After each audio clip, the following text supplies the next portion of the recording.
Ted, I definitely want to get your sense. I was on a call earlier today with Dave Burkett, and I asked him the question, which call was worse? Was it the crazy, picking up a flag against Brandon Pettigrew and all that? Dave Burkett, I asked him what call was worse, that or the miscommunication regarding the tackle reporting eligible last year. We actually made Jared sprint. So I would do sprint training with him once a week. I would actually do it with him. I'd run with him. So we topped off and we would hit at least 90% of his max velocity once a week. My reason for this, from a training perspective and from really pre-acclimation for the tissue, more so from a hamstring, hip flexor, quadricep, when you want to avoid some of those soft tissue injuries for a quarterback who's not hypermobile and they don't run a lot.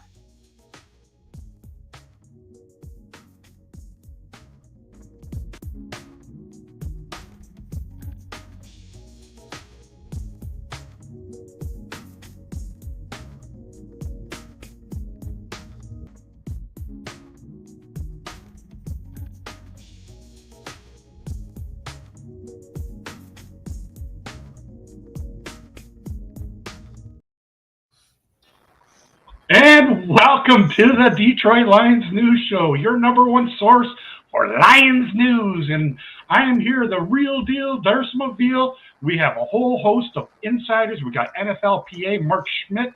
We have Orum's Forums. Make sure you subscribe to Orum's Forum on YouTube. And we got the Doc. Everybody loves the Doc. He's an insider. He's in the locker room. He's at the field. He's going to tell us everything, give us a lowdown.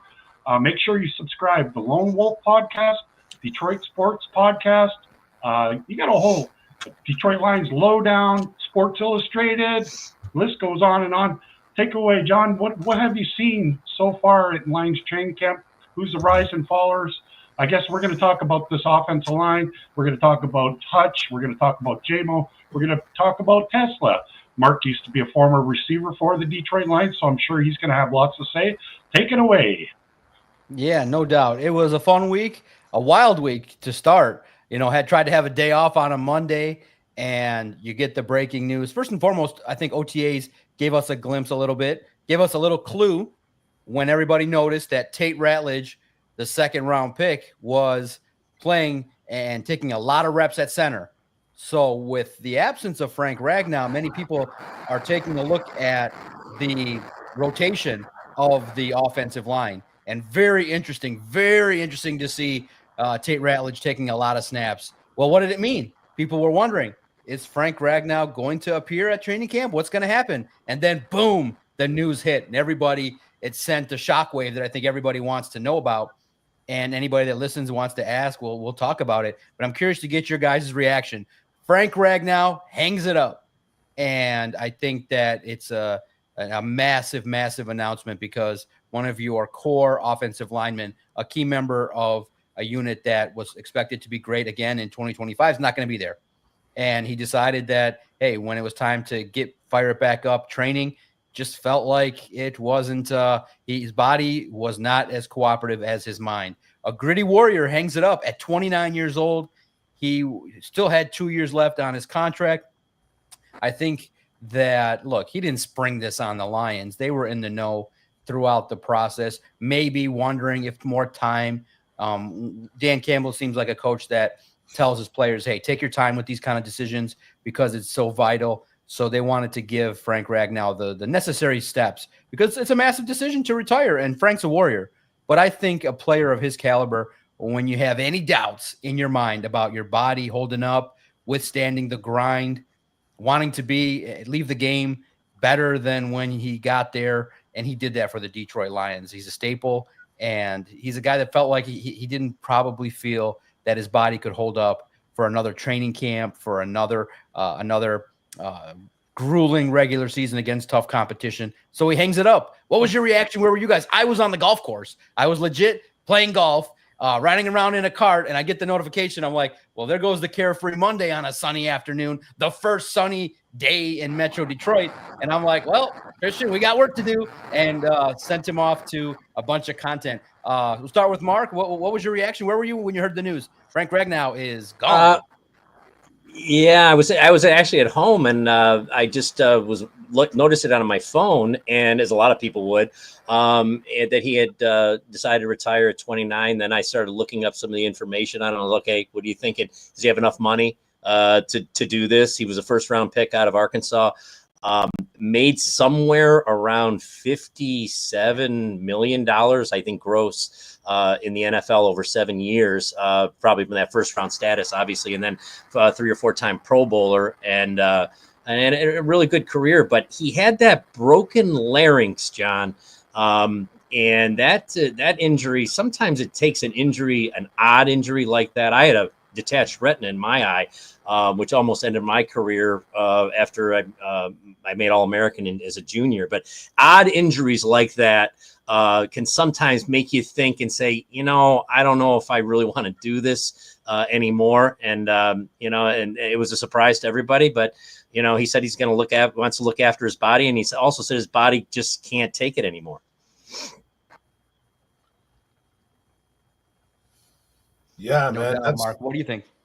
Yeah, that's an absolute massive loss for the Detroit Lions. I was at home too, getting ready to actually go to the gym, man. I had to sit down for a bit before I got in my car and went to the gym. This is a big loss, man. This is a 3-4 time Pro Bowler, second team All Pro 3 times. A guy like this walking out at 29 years old, with that many injuries, man, and it feels like he's been here for 15 years. Like it just he brought that ball, out. It's just a guy that they're gonna miss tremendously, being the quarterback of that offensive line. And but like Mark said, the injuries just piled up. He's looking for himself. He has to look for his body. He couldn't do it no more. I guess they were saying on 97.1 The Ticket too over here. They were like saying that he was very broken up about how he went about this. About he thinks that he's letting everybody down. He's not letting nobody down. This has been going on for the past, like after the 2023 season.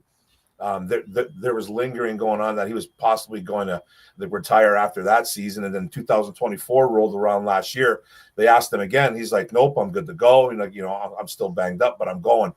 And he must have been through some grueling pain throughout the 2024 season. And it is what it is. It's football, man. 29 years old, too many injuries. He's got a lot of money. He's got a family. He has to look out for that. But then you talk about how are they going to adjust to that, because there's really nobody on the roster right now that's going to replace that, and that's normal. No one's going to replace an All-Pro center. We got Ratledge they're going through, as a little bit of a project, that center. You got Glasgow who can do it. He's 33 years old. We got a couple other guys they brought in, that Cologne kid. Yeah, from Cardinals, yeah. Oh, yeah, from the Cardinals. So he's a guy that's got a little bit of experience. He might not even make the roster, right? So, like, who really knows with that? But there's some options out there, but it's not really great options. Is Holmes going to dig a little bit deeper in that free agency pool? Is he going to maybe make a move through trade? I'm not really too sure there, but this is a big loss for the Detroit Lions. Yeah, it's crazy. Darcy, what'd you think? You've seen this before quite a bit of times with the Detroit Lions. You look, it's so true, and everybody knows NFL, not for long. And that's just what it is. And a player of his caliber, it's going to be tough to replace. Darcy, what do you think? Many people probably think that it's going to be Graham Glasgow. Do you trust the veteran coming off of a year where he maybe struggled a little bit?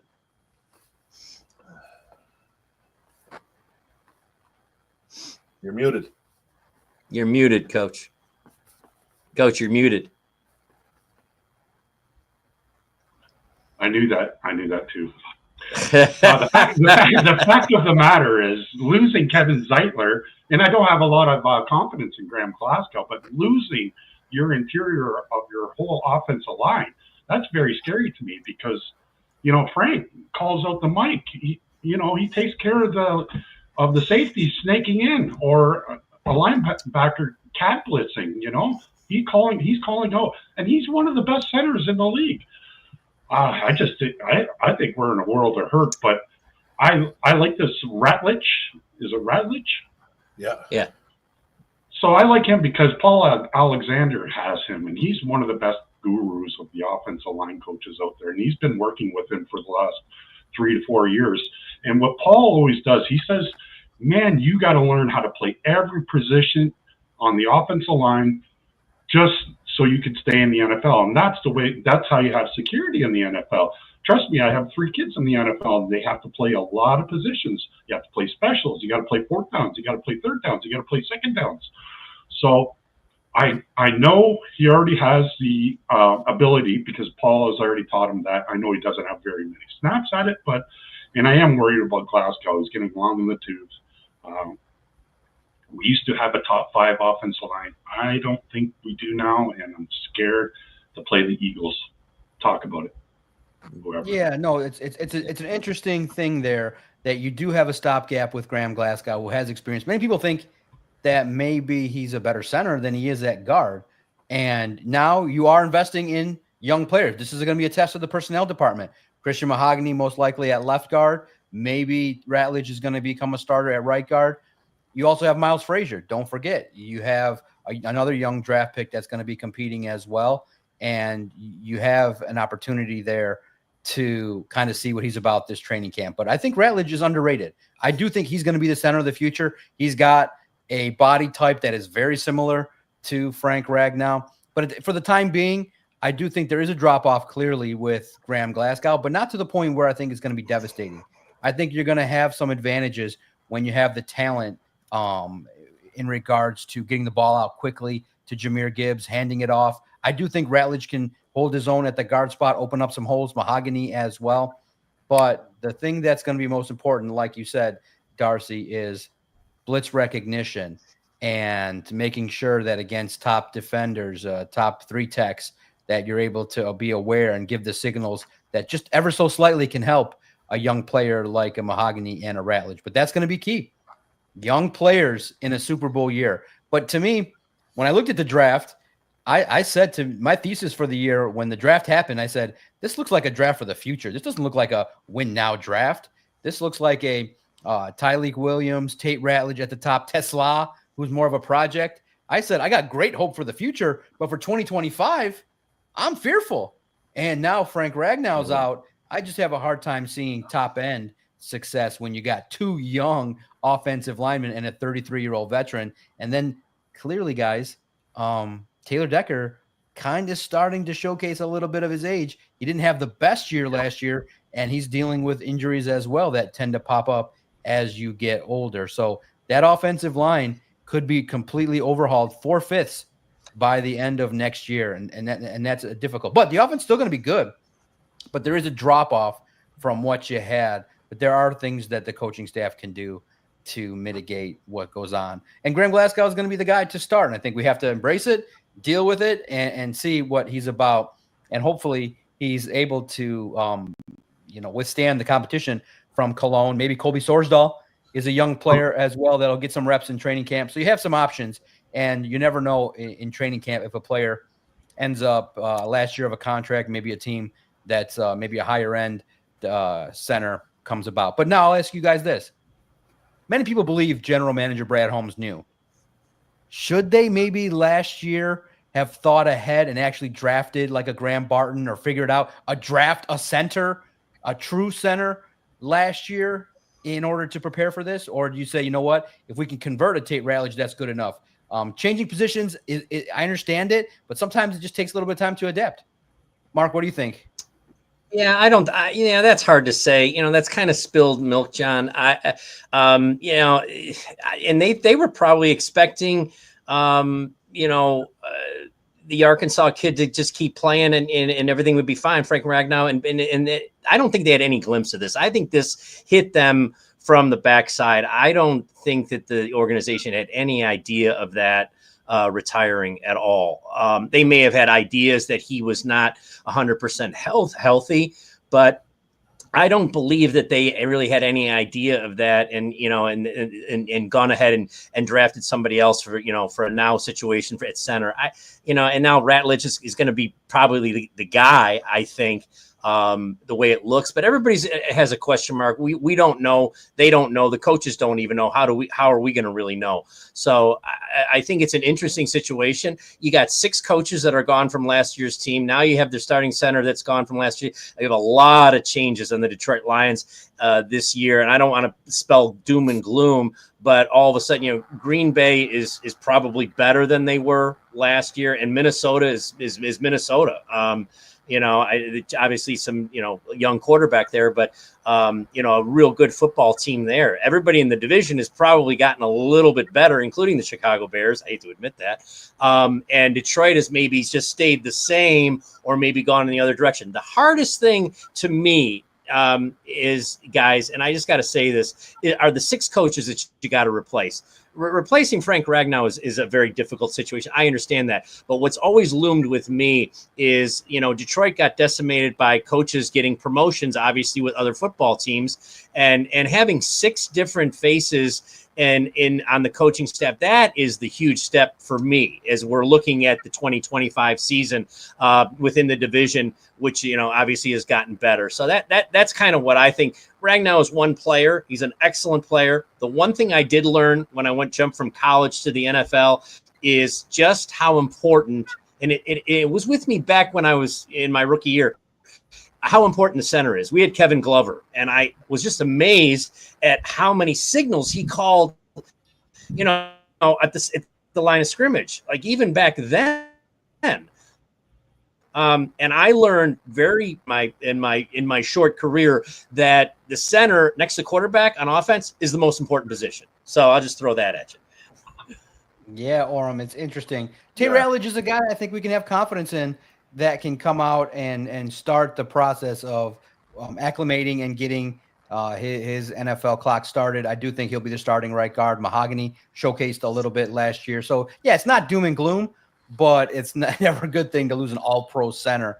But I do think what the Lions have been able to do is adapt. Right. And it's one of those deals where I do trust that there was a reason they invested 2 offensive linemen this year, drafted Christian Mahogany last year. They were looking, maybe not the immediacy of when Frank was going to be retiring, but I knew that they had a feeling that it was going to come, whether it be this year or next year, that Frank Ragnow's time in the league was out there. But you look at it and you say, okay, what gives you a little bit of hope, Orum, that this offensive line can gel? Because there's some talent there. Tate Ratledge is a monster, and he's got the size profile of an offensive lineman that can have success in the league for a long time.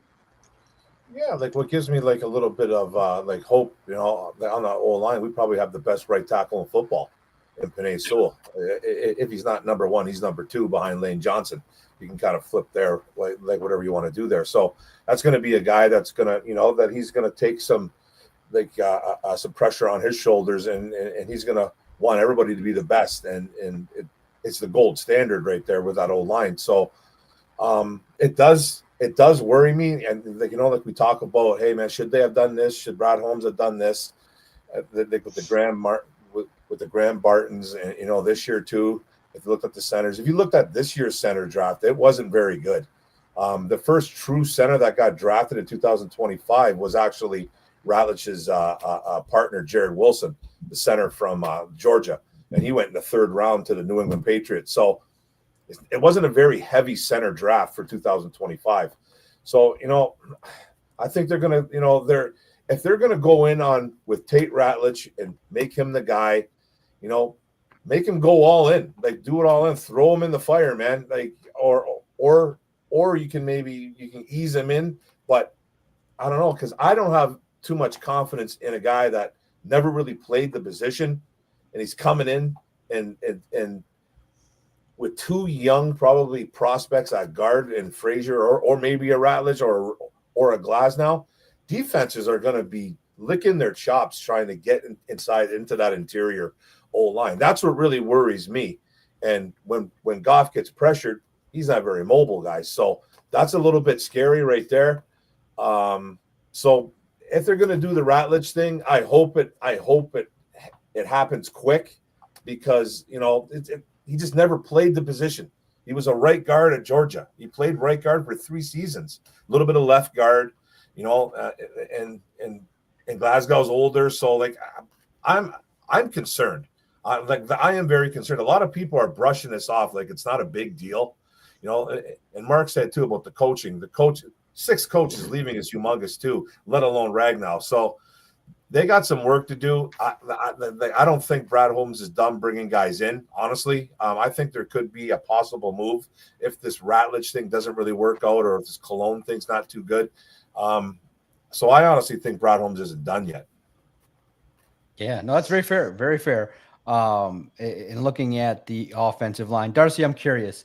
I know you're definitely in touch. You're paying attention to a lot of things. If you could ask Dan Campbell one question about the offensive line, what would you ask him? What would you want to know about in regards to the rotations or what he saw? Because very interesting what Dan Campbell was saying. And, you know, he left clues. He said, we like Graham Glasgow because he's versatile. We like cross-training these guys. And he gave a little bit of hint that, hey, we're not just going to dispose of Graham Glasgow just so fast just because he had one bad year.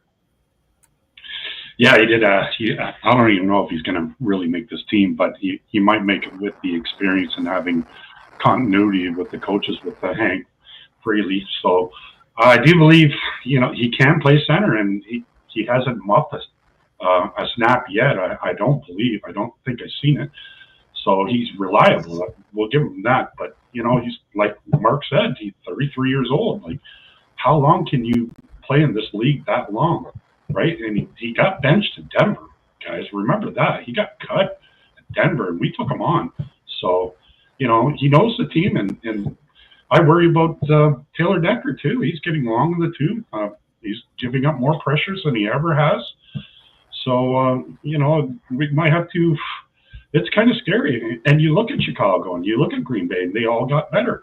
Like, our MO is, you know, smash mouth football. We're going to punch you right in the freaking face, right? So maybe, you know, run the ball, tighten your splits up a little bit more. You know the splits are, guys. So you guys will. Some people won't. Tighten up the splits. Do a lot more play action. And because I'm scared about those A-gaps.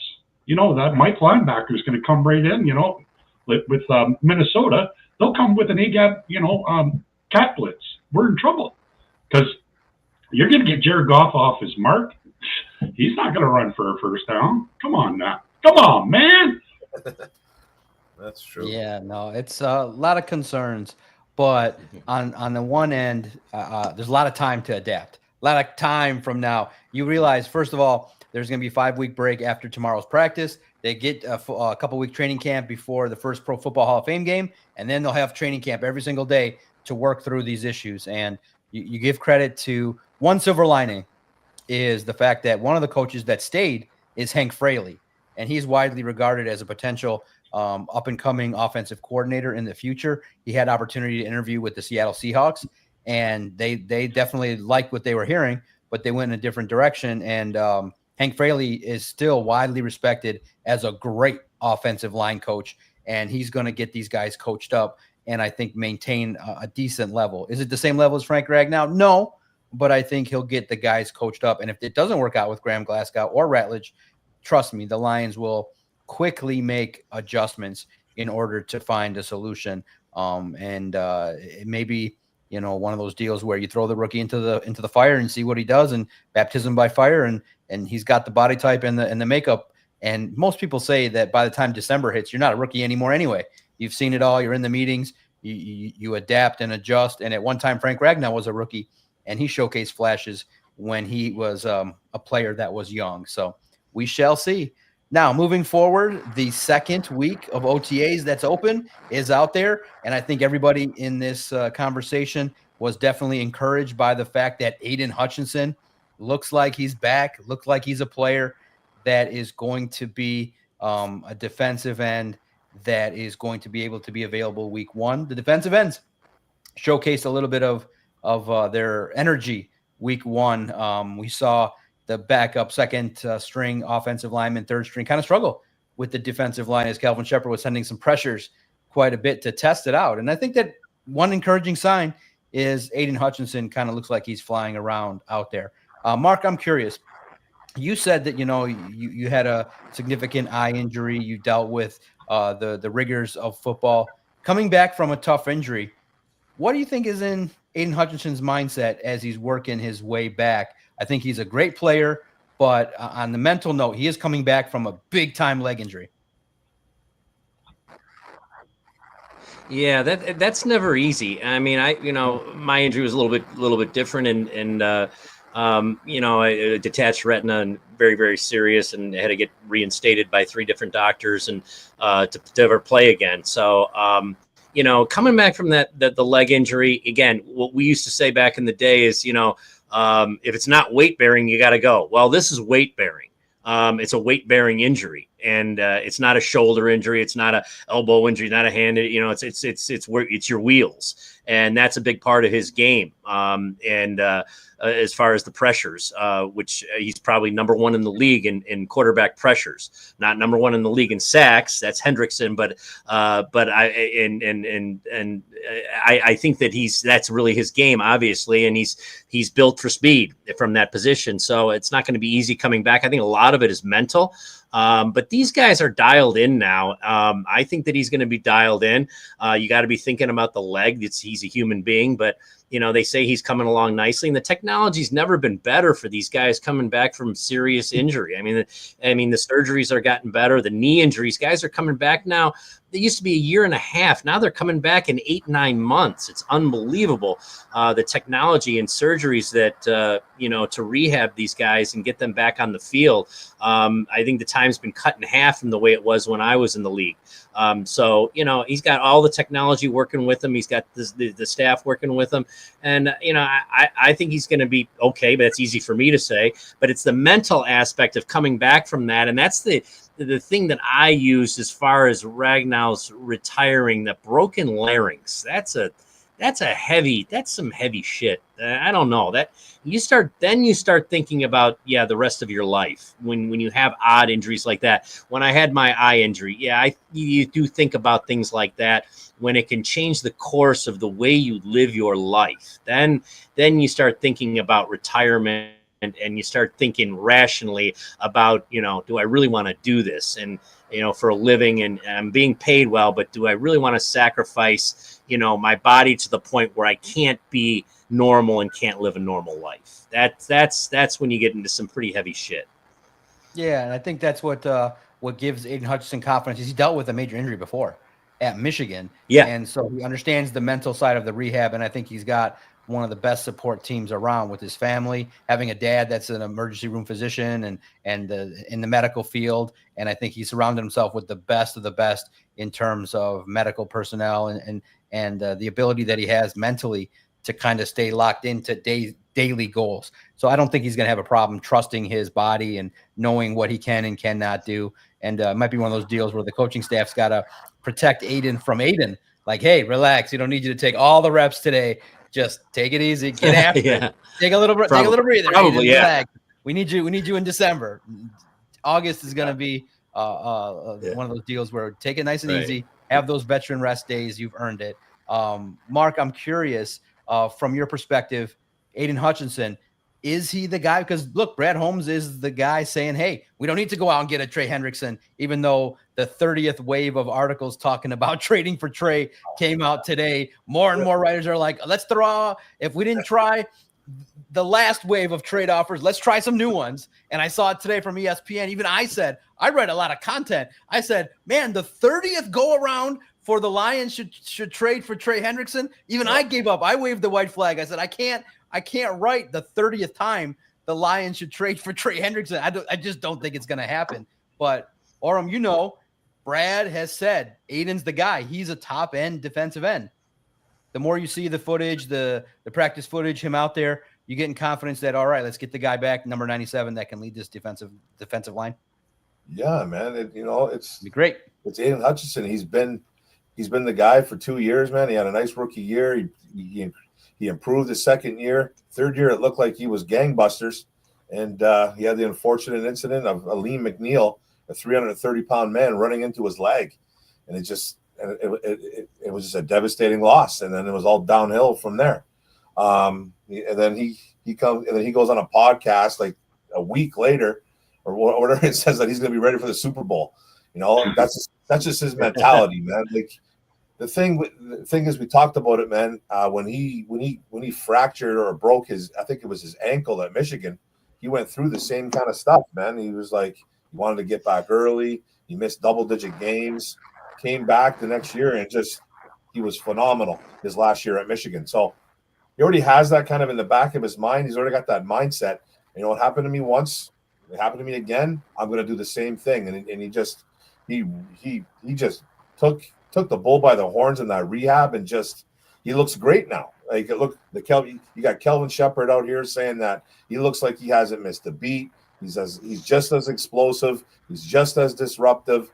You know, you see some clips, not a lot, of him getting low, getting parallel, putting pressure on that knee. So, like, you know, but you know, the physicality thing is done. We know the physicality thing that he can handle no problem. And the mental thing that he did at Michigan, he's got to do it again in the pros. And he's the type of kid, man, that just, you know, he's not going to be stopped, man. He's got confidence in himself. He's got all kinds of people around him, like you guys said, the best care that money can buy. It's a whole different kind of system now. When Schmidt played back in the day, they come back early now, you know, with that voodoo magic. They just come back early, man. They come back early, and they're just as explosive or even more. So he's going to be a guy that, you know, that's going to be counted on to be the guy. And that's fine. But, you know, we got Marcus Davenport on the other side. I personally think it's going to be a heavy rotation. You know, if they don't get Zadarius Smith, which I'm kind of hoping they still do because he's still out there. I see that Zadarius is putting out some IG workouts. I see that. So he's looking to poke some guys. But I have a feeling that he still could be in the mix, like to come back, because, you know, it's going to be a rotation of, like, right now we're looking at Davenport, we're looking at Pascal, we're looking at Levi Ruzarike to jump out the outside a little bit, Muhammad. So it's not the greatest rotation, but it's some guys that can play. But I think if they bring in a Smith, I think that would be nice. But Hutchinson, he's the real deal. So I expect big things from Hutch. You know, I think he's going to get 15 plus sacks, be disruptive again, and the sky's the limit for that kid, I think. All right, Darcy, I'm going to put you to the test, and everybody can weigh in too, because now that Aiden's back, the big question that's now going to start to permeate is, do you give him $40 million a year or more? Because the question can be, all right, this is coming off of a major injury.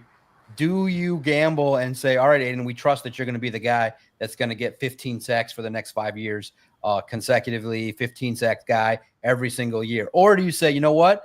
We got you locked up under contract. Show us what you got. Because I do think you might alienate the player for a guy that led the team in sacks, even though he only played 5 games. So it's tough, man. I'm torn. I can't formulate the factual thing, because I feel like if they gave him 5 years and $200 million, or 4 years, excuse me, let's see, $40 million for 5 years, $200 million, $40 million a year, maybe tie Myles Garrett. Don't set the market.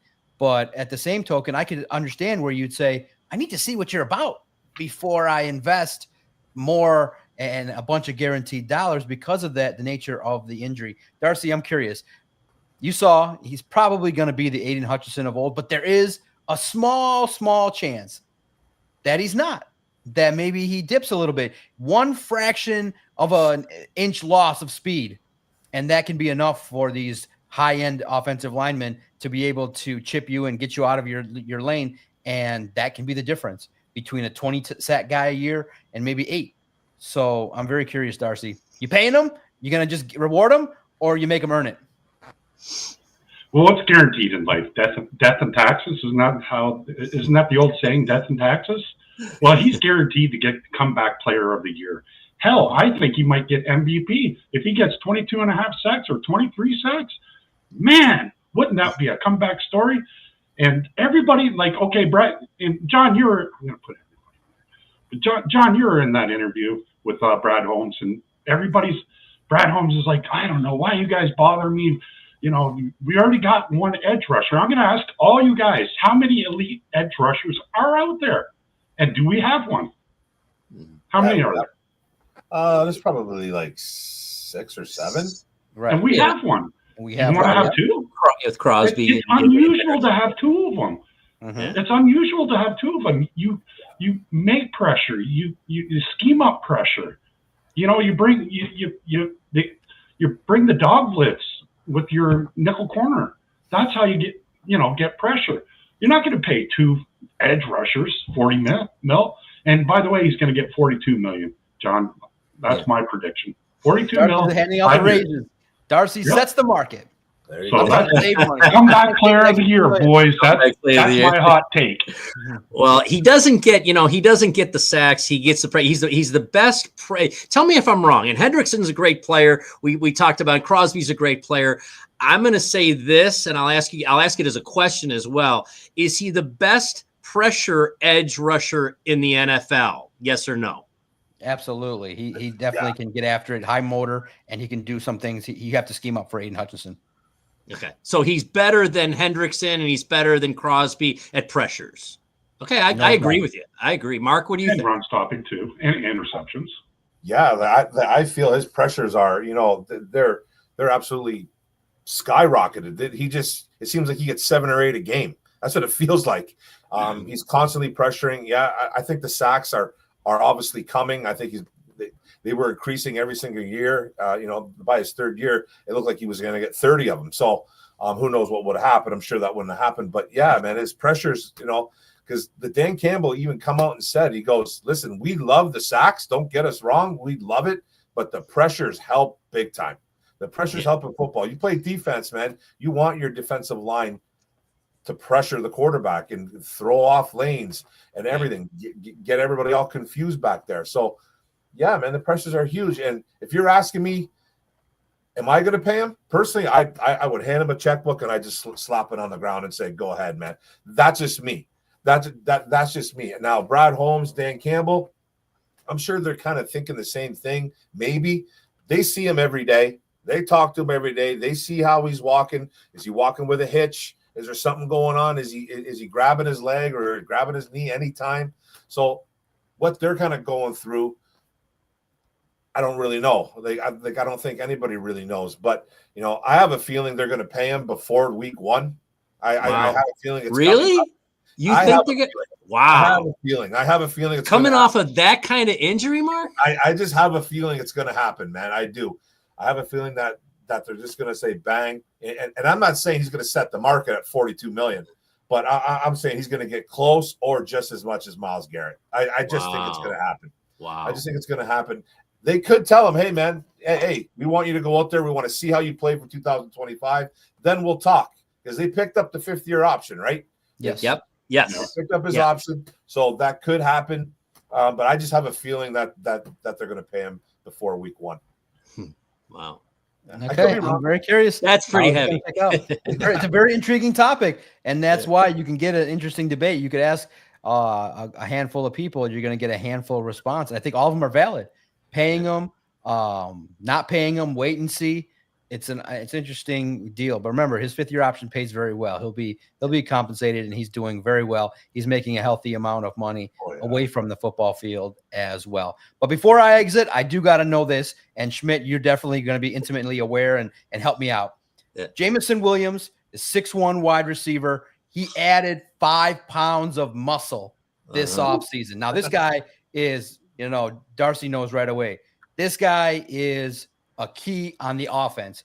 Aiden Hutchinson is the MVP of the defense, and now you're looking at a guy that I think this year has a chance to be the MVP of the offense. It's a big-time player, and you're hearing the coaching staff praise him. Now, of course, they're going to praise him quite a bit because clearly the coaching staff likes his energy, likes his personality. You cannot find guys with that kind of speed, but he does have to round into a more complete wide receiver. But what I'm curious is, I did not expect to see him come back with 5 pounds more of muscle. I thought that he was going to maintain his body frame because of speed. I'm curious. He does look, in that highlight video that was showcased by the Lions where he beat Ennis Rakestraw. It does not appear he slowed down. He's still emergent. Mark, tell us, how does adding muscle help a wide receiver? What is that going to do? No, it does. It does. If you run in the slot, I guess it does. As a true wideout, you want to get stronger, you want to get faster. You don't want to really sacrifice anything for your speed, I guess, and your quickness. But you got the durability factor of trying to get through the season. So it's a little bit of a two-sided situation. Guys want to be strong so they can get through the 17-game schedule. Holy shit. And they keep adding games. But anyway, I think it's great. He is not what Jamo is not and I've coached at a high level, played at a high level. He is not a go-to guy. He is not a 3rd and 6 guy. He is a home run hitter. He is not a 90 reception guy. He's a 46 reception guy, which is great, but he's not your 3rd and 6, and that I don't think he ever will be. There's never been more talk, and I've been around the Detroit Lions for the last 35 years. I don't think there's been more talk about any player who's ever played for this organization than Jameson Williams. That's just my thought. And there's a lot of talk about a lot of players, but he's gotten a lot of it. And a lot of people just like to talk about him. And but he's not that guy. He's not a possession guy. He's a raw home run hitter. And he's not, I doubt he will ever catch 80 or 90 balls in a season, but for the 45 or 47 that he's going to catch, he's going to do something dramatic. And that you got to keep around. And that's what people like about him, that he makes the big play, and that's what's popular, and that's what's fashionable. And it's like Aaron Judge in Major League Baseball. Oh my gosh, I've been watching him lately. People, they love it at the home run, and that's what Jamo does for you. He stretches the defenses, and that's what's really key for him, because you got to do that, and you got to keep the defenses honest, and that's what I like. And I'm happy with him catching 47, 48 balls, especially if 7 or 8 or 9 of them are touchdowns, and that's his game. So I've accepted that, and you know what? That's good enough in my opinion for the young man. Yeah, it's interesting. A very intriguing offensive player. And you're right. The explosive play is very intriguing to a lot of coaches, because that's only going to help Jahmyr Gibbs and Amon-Ra St. Brown by taking away some defenders and allowing some of the defensive backs to give him some shade of attention. And that just opened things up too for maybe in the intermediate passing game over the middle to Sam Laporta. So that's why the home run threat is great. But the reason why too, I think people talk about Jameson Williams is you have this enigma of a player that they think can do a little bit more, maybe with end arounds, not only as a receiver, but just as a guy you toss the football to, and put the ball in his hands with that speed. There's opportunities to create explosive plays. Yeah, but don't let him throw it. Wait a minute. Don't let him throw the football. I got to get that in there. Yeah. Don't let him throw it. Orum, do you agree? Look, Schmidt played in the NFL, but do you agree? Do you think that maybe we're underselling what he can do? Can he get to maybe 60 receptions and be used even more in this offense? Because I do think that there's opportunities to maybe involve Jamo more in this offense. Yeah, I think he can get to 60. I think he had 58 last year, didn't he? He had 56 or 58 last year. I think he was the first player in NFL history, you might want to correct me on that though, to be to get 1,000 yards and not 60 receptions. So he was either the first or the second wide receiver in NFL history to do that. So that just tells you how explosive he is. Now, I agree a lot with what Schmidt said there, and about that he might not ever be the guy. He's wide receiver 2 here. I understand that. St. Brown is the guy, and I think Laporta might be tussling with Jamo with targets, at least maybe more this year, 2025. They were pretty similar last year in targets, Laporta and Jamo. But Laporta was really banged up all year last year, it felt like. So, but I think that Jamo could be a guy that can be relied on a little bit more, obviously, but you can't teach speed. You just can't teach it. You watch when you talked about that clip with him and Rakestraw. Rakestraw looked like he was trying his hardest to keep up. He was huffing and puffing, and Jamo was just coasting. He was literally coasting. He didn't look like he was putting any effort into it. And Goff threw a dime, got underneath it. It was a perfectly thrown, executed ball. But I think he could be a guy that we can go to a little bit more. Yeah, you're going to get the end arounds. You're going to get the sweeps. You're going to get the trick plays. Don't throw the ball. I understand that. I understand that. But I think he can be a guy that you can throw a little bit more to on 3rd and 6. But I do agree with Mark. I don't think he's going to be the go-to guy in this system, at least not here. And then, hey, if he has a gigantic year, guys, we're looking at another guy that's going to get absolutely paid through the nose. And I don't know if they're going to want to do that. We have a lot of contracts coming up, a ton. We have a lot of contracts coming up. Are they going to pay a wide receiver? If J-Mo goes out and has 65, 1,100, and 9 touchdowns, he is getting Devontae Smith money. That's $25 million plus a year, maybe more now. That might go up to 27, 30. Are they going to do that? That's the big question right there. But you got to keep a kid like that around, I think, man. He's too explosive. He's just too explosive, man. So I hope he can stay healthy the whole season. I hope he can keep a little bit out of trouble. And I mean, the things that he's getting in trouble for too are so petty. I think they're very, very minor, but he just has to think. Just think, bro. Just be a little smarter, and then we can play 17 games.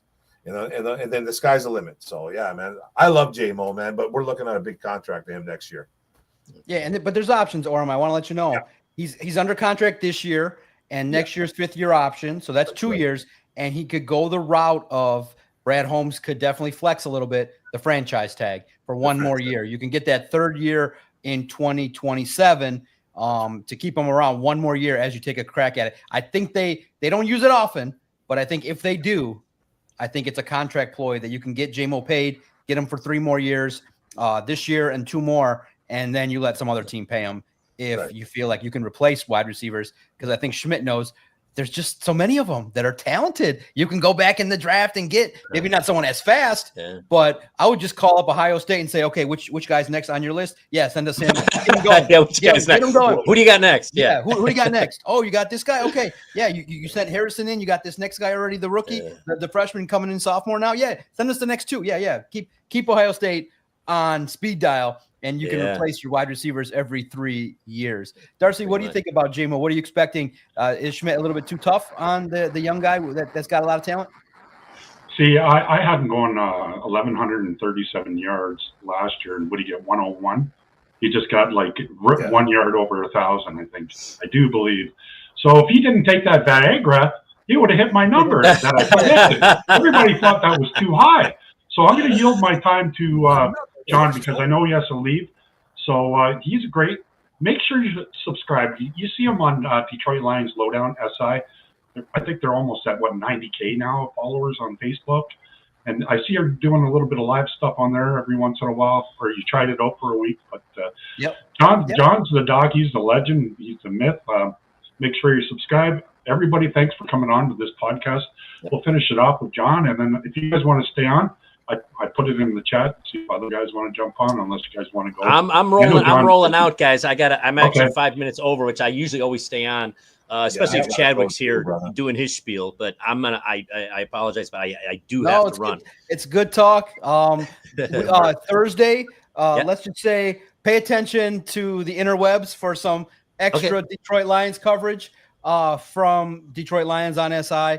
Make sure, listen, the Hub Detroit Sports Podcast on X at Detroit Podcast. You can find me. You can find all the articles and all the great content. I appreciate everybody. Orum, Schmidt, you guys are great to talk to. Darcy, I think now you passed your own audition on your own show.